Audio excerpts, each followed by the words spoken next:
I've been hearing the story. I find it fascinating. I've heard it several times in the past, and I think it's time for me to share it. I'm going to do a story time as I heard it as a story time / news. We are meshing things and mixing things, and so there it is, the story of Black Jesus, allegedly in the 1960s. Someone telling the story, someone who has allegedly been employed by the Rothschilds family and has been for quite a number of years. And though he continues to do his own thing that is possibly frowned upon, he continues to be employed by them. Perhaps they find him of value, and he also may be aware of his value, and this is why he continues to be as a loose cannon, I guess, somewhat. But according to him, in the 1960s, there was this Black Jesus, he was called, because he performed miracles. In Africa, there was a black man in the 60s. He was remarkably like Jesus. He performed feats and he had abilities much like Jesus. When the things he did were, just like I said, miraculous, he performed miracles. He was doing these amazing things and spoken of and raved about. And when the cabal heard of this black man of wonder, powerful and appearing indestructible, they sought to destroy him, because the devil is there to kill, steal, destroy. No matter the assault, his flesh would rejuvenate. They would shoot him and stab him. He'd simply bounce back into shape no matter what they did. He was fine. The evil ones, they were in awe, then turned angry. They felt competitive. They sought an end to this Black Jesus figure who had been doing such great works amongst the people.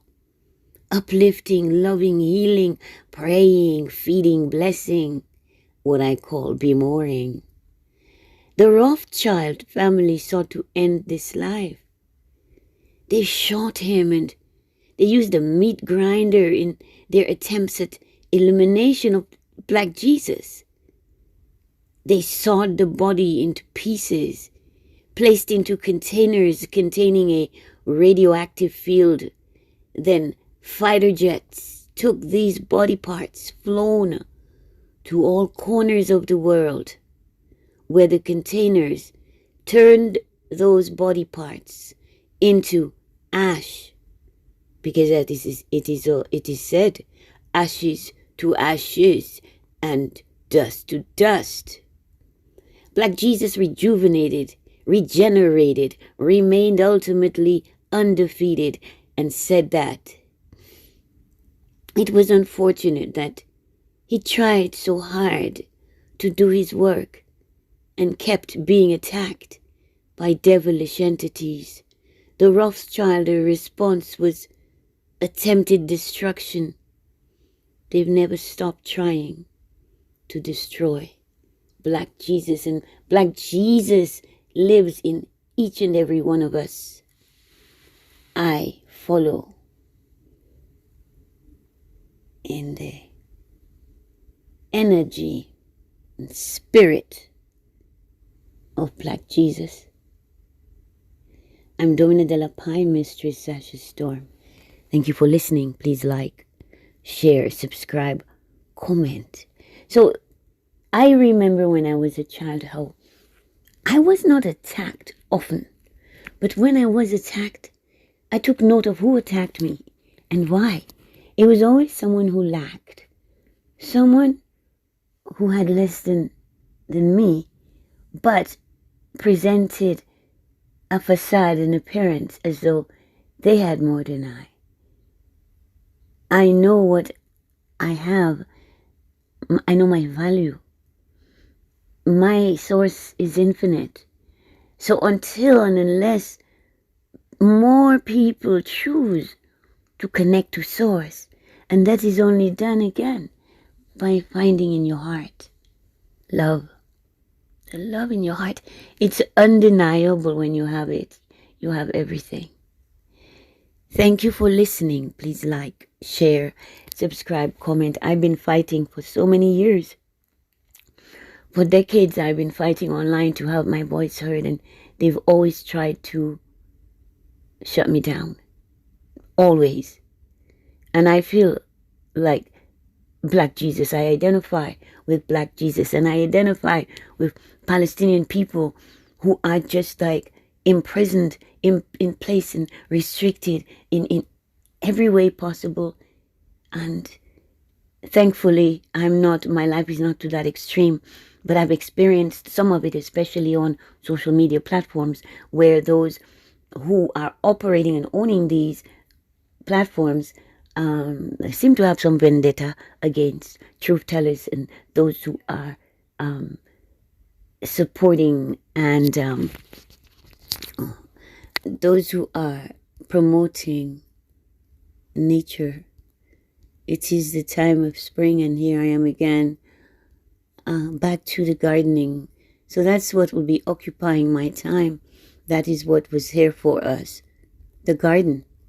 And I tend to it because I see what those, I don't know if I can call them people, but they hate us. They hate humanity, and they are here doing just the most awful things. And still, people want to be like them. People, I want to be rich. Will I be pretty? Will I be rich? You know this?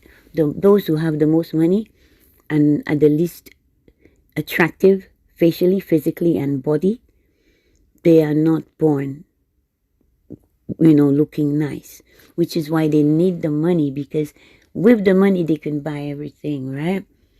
If you are good looking and you don't have money, you will have you'll be okay in life. But if you're not attractive, you need the money. So I understand.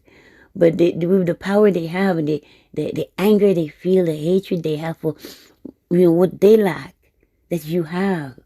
So they just say, well, we're going to have money. You have nothing? Well, we have the money.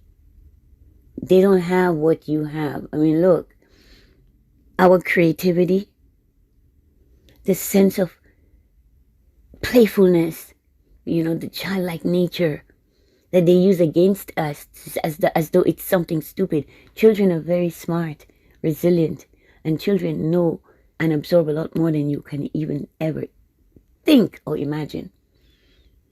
But anyway, I digress. I'm happy to finally be ready to emerge out of my cocoon. I've been observing from a distance just to be able to place myself, to see where I belong or I don't. I have very few places. My circle is small. Thank you. Good day.